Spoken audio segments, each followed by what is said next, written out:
नमस्कार दोस्तों। देखिए, जो कन्फ्यूज़न वाले कुछ प्रश्न हैं उनको लेकर के जिस सीरीज़ के माध्यम से हम बातचीत कर रहे हैं, आज उसका तीसरा ये क्लास का एपिसोड है हमारा, और इसमें हम 10 प्रश्न फिर देखने वाले हैं। बहुत सारे विद्यार्थी बार बार कमेंट करते हैं कि प्रश्नों की संख्या बढ़ाएं, 10 की जगह 20 कर दें, 30 कर दें। लेकिन दोस्तों, ये मेरा मानना है, एक साथ बहुत सारे प्रश्न जब होते हैं तो प्रत्येक विद्यार्थी उन सबको देख नहीं पाता है। कम प्रश्न, कम समय के अंदर कुछ चीज़ें होती है, उनको आदमी आराम से देख लेता है। और मैं नहीं चाहता कि कई घंटे का लगातार, मैं तो 100 प्रश्नों का एक साथ बना करके रख दूंगा, लेकिन बहुत सारे स्टूडेंट उसको पूरा नहीं देख पाएंगे। ऐसी स्थिति में हमें थोड़ा थोड़ा समय निकाल करके इनको देखने में असुविधा भी नहीं है और हम ठीक से उन चीज़ों को समझ भी पाएँ। इसलिए अभी जो है हम 5 तो ऐसे ही तैयार करेंगे जिसमें 10-10 प्रश्न हो, 2 हो गए, तीसरा मैं ये भी आपके सामने लेके आया हूँ। फिर हम 10-10 के 2 और देखेंगे। उसके बाद में अगर मुझे लगता है तो मैं एक साथ 25-25 के 2 बना करके आपको कम से कम समय में उनको पूरा करवाने का प्रयास करूँगा। तो अभी आज हम फिर 10 प्रश्नों को लेकर यहाँ बात कर रहे हैं। शुरुआत करते हैं आज के इन 10 प्रश्नों की। आज का हमारा पहला प्रश्न है, बुद्धि है। दोस्तों, ये प्रश्न जो है अपने आप में एक ऐसा प्रश्न है जिसमें देखा जाए तो कुछ भी कन्फ्यूजन नहीं है, और कई बार ऐसा मैंने महसूस किया है कि कई स्टूडेंट इनमें इसमें बड़े कन्फ्यूज होते हैं। दरअसल प्रश्न है, बुद्धि है। प्रश्न जितना छोटा होता है उतना ही हम उसको समझ नहीं पाते और उतना ही हमारा कन्फ्यूजन क्रिएट होता है। अब ये कह रहा है कि बुद्धि है, क्रियाशील है, गतिशील है, विचारशील है या सभी है। तो यहां पर दोस्तों बहुत सारे विद्यार्थियों का माइंड जो है सीधा सीधा जाएगा विचारशील पर। वो कहेंगे कि बुद्धि विचारशील है क्योंकि हमारे जो विचार होते हैं वो मस्तिष्क में आते हैं, विचारों का जन्म मस्तिष्क में आता है और बुद्धि के माध्यम से हम विचारों के माध्यम से किसी व्यवहार को आगे बढ़ा पाते हैं। लेकिन ये हमें निश्चित रूप से ध्यान में रखना दोस्तों कि विचारशील होने के साथ साथ बुद्धि जो है वो गतिशील भी है। गतिशील कैसे है?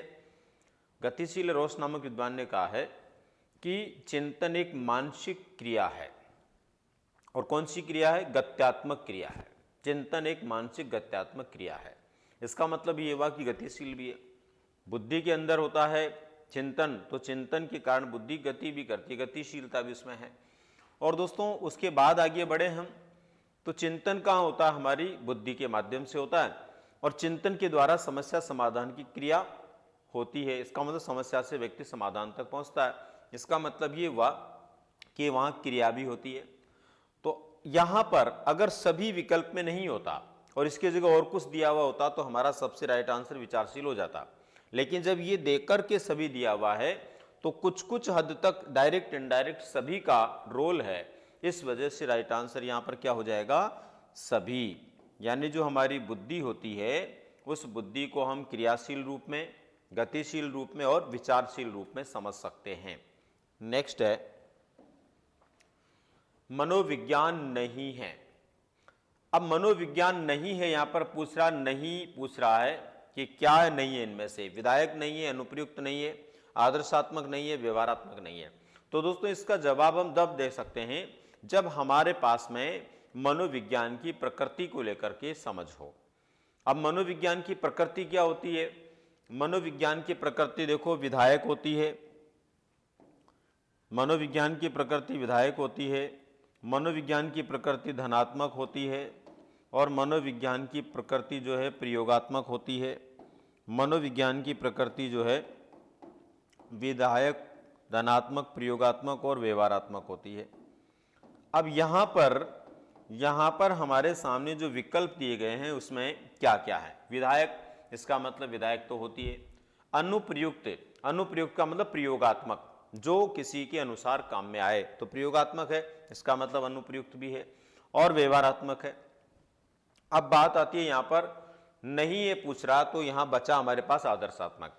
तो आदर्शात्मक नहीं होती। मनोविज्ञान क्या नहीं होती? आदर्शात्मक नहीं होती। मनोविज्ञान की प्रकृति आदर्शात्मक नहीं है, क्योंकि जहां व्यवहारात्मक स्थिति आ जाती है वहां पर आदर्शात्मक स्थिति नहीं होती, नियामक स्थिति नहीं होती। इस वजह से नियामक और आदर्शात्मक नहीं है। तो राइट आंसर हमारा यहाँ पर क्या हो जाएगा, आदर्शात्मक। मनोविज्ञान आदर्शात्मक नहीं है। बाकी जो विकल्प दिए गए विधायक है, अनुप्रयुक्त है और व्यवहारात्मक है। नेक्स्ट क्वेश्चन है, विकास के दौरान प्रत्येक अवस्था में अपने, विकास के दौरान प्रत्येक अवस्था में अपने जोखिम होते हैं, आयाम होते हैं, लक्षण होते हैं, उक्त सभी। तो दोस्तों ये भी प्रश्न एक कन्फ्यूजन क्रिएट करता है। क्या क्रिएट करता है, यहाँ पर बहुत सारे लोग जो हैं जोखिम, आयाम इनको लेकर के कन्फ्यूज हो जाते हैं और उनके माइंड में रहता है कि प्रत्येक अवस्था जो होती है उसमें विकास के दौरान कुछ लक्षण होते हैं, कुछ विशेषताएं होती है। हर अवस्था की हम विशेषताएं पढ़ते हैं तो कुछ विशेषताएं होती है, लेकिन वो आयाम और वो जोखिम से जो है परिचित नहीं हो पाते या होने का प्रयास नहीं करते, तो गलत कर बैठते हैं। जबकि हमें ध्यान रखना दोस्तों, आयाम का मतलब होता है इसके कुछ विशेष क्षेत्र होते हैं, जिन क्षेत्र विशेषों में प्रत्येक अवस्था में परिवर्तन देखने को मिलते हैं। हर अवस्था के अपने अलग अलग क्षेत्र हैं। शैशवावस्था में कौन से क्षेत्र में किस प्रकार का परिवर्तन हो रहा है, बाल्यावस्था में किस प्रकार का हो रहा है, किशोरावस्था में वो क्षेत्र, तो आयाम है उसके। इसी तरह से जोखिम, प्रत्येक अवस्था के अपने जोखिम होते हैं, हर हाल में होते हैं। कोई सी भी अवस्था ऐसी नहीं है जिसमें विकास के दौरान कोई जोखिम नहीं हो, कोई न कोई कठिनाई, परेशानी, जोखिम जरूर होता है। ऐसी स्थिति में राइट आंसर हमारा क्या हो जाएगा दोस्तों, जोखिम भी होगा, आयाम भी होगा, लक्षण भी होगा, तो उक्त सभी। तो ये जो प्रश्न है, इस प्रश्न को भी जब मैंने शेयर किया था, बहुत सारे लोग इसमें कंफ्यूज थे और ज़्यादातर लोगों ने लक्षण होते हैं विकल्प चुना था, जबकि यहाँ पर राइट आंसर क्या होगा, उपयुक्त सभी। ये सभी उसमें देखने को मिलते हैं, किसमें, विकास के दौरान। नेक्स्ट क्वेश्चन है, मनोविज्ञान में योगदान की दृष्टि से उचित आरोही क्रम में। मनोविज्ञान में ये कुछ संप्रदायों के नाम लिखे हुए, इनमें इनका जो योगदान है उसके दृष्टिकोण से आरोही क्रम देखना है। आरोही का मतलब होता है बढ़ते क्रम में, आरोही का मतलब बढ़ते क्रम में, जैसे पहले का कम, दूसरे का ज्यादा, तीसरे का और ज्यादा, जैसे 1 2 3 4 5, ये आरोही क्रम में, बढ़ते हुए क्रम में। तो यहां पर इनके महत्व को बढ़ते हुए क्रम में यदि हम देखें तो पहला मनोविश्लेषणवाद। तो मनोविश्लेषणवाद जो है ये मनोविज्ञान का प्रथम बल होता है, व्यवहारवाद मनोविज्ञान का द्वितीय बल होता है और मानवतावाद तृतीय बल होता है। तो यहाँ तो बढ़ता हुआ क्रम नहीं है, घटता हुआ क्रम आ गया, अवरोही क्रम है ये। तो पहले मनोविश्लेषणवाद, फिर व्यवहारवाद उससे छोटा, फिर मानवतावाद उससे छोटा, ये तो अवरोही क्रम हो गया। आरोही क्रम में क्या होगा, पहला कम, दूसरा ज्यादा, तीसरा ज्यादा, ऐसे होगा। तो यहां पर देखिए मानवतावाद यहां हमने देखा 3 नंबर पर है, तो ये कहां गया, 1 नंबर पर। व्यवहारवाद यहां पर 2 नंबर पर और मनोविश्लेषणवाद यहां पर 3 नंबर पर। इसका मतलब ये हुआ कि यहां पर अपने को ध्यान रखना, ये क्या, इसका मतलब ये है मनोविज्ञान के बल हैं, ये मनोविज्ञान की जो विषय वस्तु हैं उसके बल कहलाते हैं। अब मनोविज्ञान के बल में देखो कौन कौन से बल हैं। प्रथम बल, मनोविज्ञान का प्रथम बल जो है वो कहा जाता है, प्रथम बल मनोविश्लेषणवाद को, किसको बोलते हैं, मनोविश्लेषणवाद को।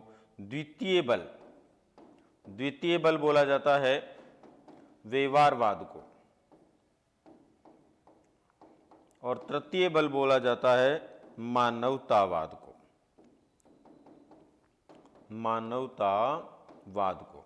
अब इसका मतलब ये हुआ कि ये सबसे कम, उससे ज़्यादा प्रभावशाली ये है। तो आरोही क्रम का मतलब राइट आंसर क्या हो जाएगा हमारा, बी हो जाएगा। सबसे पहले 3 नंबर, फिर उसके बाद में उससे ज़्यादा प्रभावशाली व्यवहारवाद और उससे ज़्यादा प्रभावशाली मनोविश्लेषणवाद। तो क्रम ध्यान रखना, आरोही और अवरोही में भ्रमित नहीं होना। आरोही का मतलब बढ़ते हुए क्रम में, अवरोही का मतलब घटते हुए क्रम में। अगर यहाँ पर अवरोही होता तो मनोविश्लेषणवाद, व्यवहारवाद, मानवतावाद उत्तर हो जाता, लेकिन आरोही है इसलिए क्या होगा, मानवतावाद, व्यवहारवाद और मनोविश्लेषणवाद। बाकी तो उल्टे सीधे दिए हुए हैं, उनको कोई मतलब नहीं है। नेक्स्ट है, चिंतन विकास में भूमिका होती है, चिंतन विकास में भूमिका होती है। यहां पर थोड़ा सा आपको ध्यान रखना, चिंतन विकास में, चिंतन के विकास में, चिंतन के विकास में भूमिका होती है। किसकी भूमिका होती है, समस्या की, भाषा की, कार्यों की, उक्त सभी की। तो यहां पर हम एक विचार पढ़ते हैं हम्प्रे का, जिन्होंने कहा है कि चिंतन का जन्म समस्या के समय होता है, क्योंकि समस्या के समय प्राणी को लक्ष्य का रास्ता नजर नहीं आता। इसके अनुसार ज्यादातर लोग इसमें किसको सही मानते हैं? समस्या को। इसका मतलब समस्या से चिंतन का जन्म होता है। ठीक बात है, जन्म जब उससे होता है तो इसकी भूमिका ही है। सेकेंड नंबर पर भाषा की। दोस्तों, चिंतन में भाषा के महत्व को ब्रूनर ने स्पष्ट करने का प्रयास किया है, और हम जनरली इस बात को मानते हैं कि जब भी हम कोई चिंतन करते हैं, विचार करते हैं, तो भाषा जरूर उसमें उपयोग में आती है, चाहे वो डायरेक्ट आए चाहे इनडायरेक्ट आए। हम सोचते हैं तो मन ही मन बोलते भी हैं, इसका मतलब भाषा का भी इसमें योगदान होता है। कार्यों की, तो कार्यों की भी होती है। दरअसल यहाँ पर कार्यों का कैसे होता है दोस्तों, आपको यहाँ पर ध्यान रहे कि जब भी किसी व्यक्ति के सामने कोई समस्या होती है, समस्या के समय वह व्यक्ति किसी कार्य के लिए आगे बढ़ता है, तो समस्या अपने आप में कार्य है। हमेशा ये ध्यान रहे कि समस्या अपने आप में क्या होता है? एक कार्य के रूप में होता है। तो यहाँ पर ये तीनों का ही महत्व होगा, यहाँ पर तीनों का ही महत्व होगा। समस्या की भी इसमें महत्ता है, भाषा की भी महत्ता है, कार्यों की भी, क्योंकि संसार का कोई भी काम जो होता है वो अपने आप में समस्या होता है। कब तक? जब तक वो पूरा नहीं हो जाता। इसलिए समस्या की, भाषा की, कार्यों की, सबकी अपनी महत्ता होती है, सबकी महत्वपूर्ण भूमिका होती है किसमें? चिंतन के विकास में। नेक्स्ट है, बालक सर्वाधिक सीखता है। बालक सबसे ज्यादा कौन से क्षेत्र से सीखता है? LAD क्षेत्र में, ZPD क्षेत्र में और LPD क्षेत्र में। अब देखो LAD क्या होता है, ये आपको ध्यान रखना है। वाइगोत्स्की के अनुसार ये विचार हैं। LAD का मतलब वास्तविक विकास क्षेत्र, level of actual development. ZPD का मतलब वो क्षेत्र जिसको इन्होंने प्रोक्सिमल डेवलपमेंट क्षेत्र कहा है, जो कि निकटस्थ या दोनों के बीच का समीपस्थ क्षेत्र होता है LAD का और LPD का। और LPD का मतलब होता है लेवल ऑफ पोटेंशियल डेवलपमेंट, इसका मतलब संभाव्य विकास क्षेत्र। तो ये तो है वास्तविक विकास क्षेत्र, वास्तविक विकास क्षेत्र, यह है समीपस्थ विकास क्षेत्र, यह है संभाव्य विकास क्षेत्र। अब यहां पर दिया हुआ उक्त सभी में, लेकिन यहां पर पूछ रहा सर्वाधिक सीखता है, तो सर्वाधिक सीखता है LAD में, वास्तविक विकास क्षेत्र में। जो विकास का वास्तविक क्षेत्र होता है, जहां पर वास्तविक विकास होने की संभावनाएं होती है, तो वो होता है LAD। ठीक है, संभाव्य विकास क्षेत्र जहां पर सीखने की संभावनाएं होती है, लेकिन वास्तविक विकास क्षेत्र होता है जहां पर बालक 70 से 75% सीखता है। जो उसका परिवार हो सकता है, उसका समाज हो सकता है, उसके आसपास के लोग हो सकते हैं, वहां से बालक सर्वाधिक सीखता है। तो ध्यान रहे, ऐसा प्रश्न आए तो कंफ्यूज नहीं होना है, वास्तविक विकास के क्षेत्र में बालक सबसे ज्यादा सीखता है। नेक्स्ट है, बालक में उदात्तीकरण स्पष्ट रूप से देखा जाता है। बालक में उदात्तीकरण स्पष्ट रूप से देखा जाता है। उदात्तीकरण का मतलब क्या होता है? उदात्तीकरण का मतलब होता है किसी एक क्षेत्र की शक्ति का उपयोग दूसरे क्षेत्र में करना। एक क्षेत्र की शक्ति का उपयोग जब दूसरे क्षेत्र में किया जाता है तो वो अपने आप में क्या होता है? उदात्तीकरण होता है, वो अपने आप में उदात्तीकरण होता है। तो यहाँ पर बालक में उदात्तीकरण स्पष्ट रूप से देखा जाता है। कब देखा जाता है? ओरल स्टेज में, ओरल स्टेज के बाद, एनल स्टेज के बाद, जेनिटल स्टेज के बाद या फेलिक स्टेज के बाद। देखो ये अवस्थाएं जो है, ये अवस्थाएं हैं सिगमंड फ्राइड के अनुसार। अब यहाँ पर ओरल स्टेज का मतलब होता है मुख्य अवस्था, मुख्य अवस्था। इसी तरह से एनल स्टेज का मतलब होता है गुदी अवस्था, और जेनिटल स्टेज का मतलब होता है जननांगी अवस्था, और इसके बाद में जो है फेलिक स्टेज का मतलब होता है लैंगिक अवस्था। ठीक है, अब यहां पर हमें यह ध्यान रखना है कि सिगमंड फ्राइड ने कहा है कि बालक जब फेलिक अवस्था में होता है तब वह अपनी लिबिडो शक्ति का उदात्तीकरण करता है। लिबिडो शक्ति का उदात्तीकरण करता है जब इस स्टेज से बाहर निकलता है। 5-6 साल की उम्र का होता है ना, तब वो उद्दातीकरण करना शुरू करता है। और फिर उसके बाद में फेलिक स्टेज के बाद में जो स्टेज शुरू होती है सुषुप्त अवस्था, सुषुप्त अवस्था। और ये सुषुप्त अवस्था जिसको हम बोलते हैं जनरली ये बाल्यावस्था के रूप में हम जानते हैं। इस बाल्यावस्था के समय बालक जो होता है ना वो अपनी लिबिडो शक्ति का क्या करता है, उद्दातीकरण करता है। और उद्दातीकरण करके वो जो है विद्यालय कार्यों में अपना ध्यान केंद्रित कर लेता है। लिबिडो शक्ति जो मनोलैंगिक शक्ति है, विभिन्न प्रकार की मनोलैंगिक शक्ति का जो प्रभाव अलग अलग अवस्थाओं में देखने को मिलता है। मुखी अवस्था में मुख पर देखने को मिलता है, एनल अवस्था में गुदा पर देखने को मिलता है, जेनिटल अवस्था में जननांगों पर देखने को मिलता है। इसी प्रकार से फेलिक अवस्था में लैंगिक अंगों पर देखने को मिलता है। लेकिन सुषुप्त अवस्था के अंदर क्या होता है, सुषुप्त अवस्था के समय उसका ध्यान किसी भी प्रकार की लैंगिक शक्ति से जुड़ा हुआ नहीं होता है। तो इसका मतलब ये हुआ कि इसका राइट आंसर क्या हो जाएगा, फेलिक स्टेज के बाद का जो समय होता है उस समय ऐसी स्थिति बनती है कि बालक जो करता है उद्दातीकरण करता है, किसका, अपनी जो लिबिडो शक्ति होती है उसका उद्दातीकरण करता है। नेक्स्ट है वास्तविकता की नैतिकता से अभिप्राय है। वास्तविकता की नैतिकता से अभिप्राय है बालक जब स्वयं नैतिक शिक्षा लेता है। वास्तविकता की नैतिकता किसे कहते हैं, जब बालक स्वयं नैतिक शिक्षा लेता है तो क्या वो वास्तविकता की नैतिकता है। बालक जब दूसरों का अनुसरण करता है तो क्या ये वास्तविकता की नैतिकता है। बालक जब मित्र मंडली से नैतिक मूल्य लेता है तो क्या ये वास्तविकता की नैतिकता है, इनमें से कोई नहीं। तो देखिए बालक जब स्वयं नैतिक शिक्षा लेता है तो ये वास्तविकता की नैतिकता नहीं होती है। ये वो नैतिकता होती है जिसमें बालक पूर्ण नैतिक हो जाता है और वो खुद नैतिक आचरण सीखने का प्रयास करता है। बालक जब मित्र मंडली से नैतिक मूल्य लेता है ये भी नहीं होती है। ये वो अवस्था होती है जिसको स्वायत्त नैतिकता के रूप में जानते हैं। लेकिन यह वास्तविकता की नैतिकता कहा गया है और वास्तविकता की नैतिकता बोलते हैं परायत्त नैतिकता को। परायत्त नैतिकता जो होती है उसको बोलते हैं। और परायत्त नैतिकता की बात जो है वो जीन पियाजे ने की है।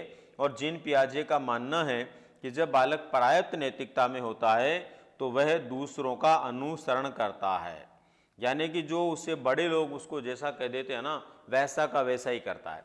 उसमें कोई किसी प्रकार की काट छांट और बदलाव नहीं करता। जो आचरण कहा जाता है सेम टू सेम वैसा आचरण करने का प्रयास करता है। वो होती है दूसरों का अनुसरण करने वाली नैतिकता, जिसको परायत्त नैतिकता कहते हैं, जिसको वास्तविकता की नैतिकता कहते हैं, जिसको दबाव की नैतिकता भी कहा जाता। तो राइट आंसर हो जाएगा बी।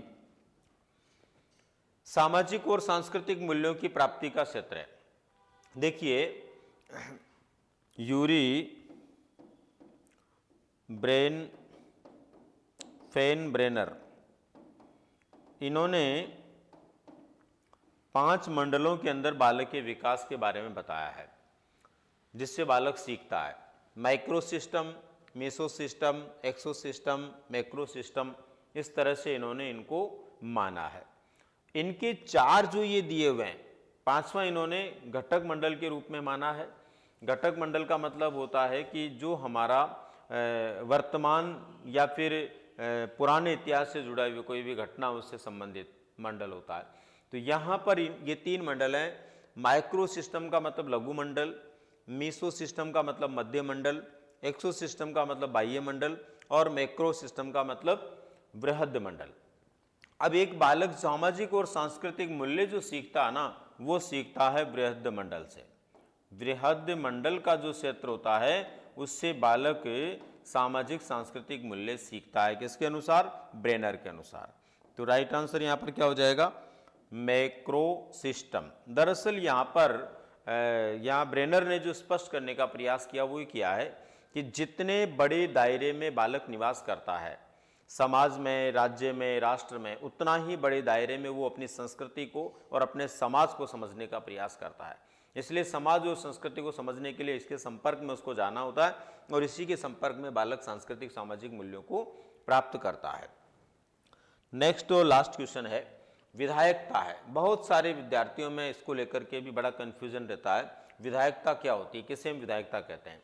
तो विधायकता का मतलब क्या होता है? पूर्णता होता है, यथार्थता होता है, निश्चितता होता है, मौलिकता होता है। तो ध्यान रहे दोस्तों, विधायकता का मतलब न पूर्णता होता, न यथार्थता होता, न निश्चितता होता। विधायकता का मतलब होता है मौलिकता। विधायकता का मतलब मौलिकता, जैसा है वैसा ही, और वो भी एकदम नवीन प्रकार की जो परिस्थिति होती है उसको, और जैसा है वैसा का वैसा ही, जैसा है वैसा का वैसा ही जो होता है उसको हम बोलते हैं मौलिकता। यानी मौलिक गुण, मौलिक मूल्य अपने आप में विधायकता के सूचक हैं।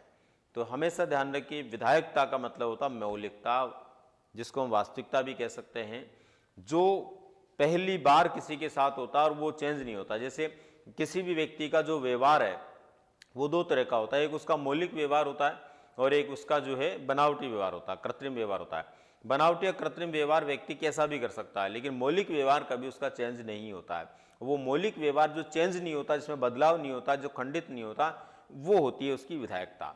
तो यहाँ पर हमें ध्यान रखना दोस्तों, विधायकता का मतलब क्या होगा, मौलिकता।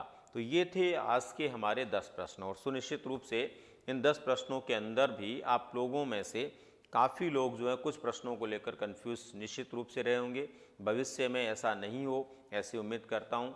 मिलते हैं अगले प्रश्नों के साथ में। धन्यवाद।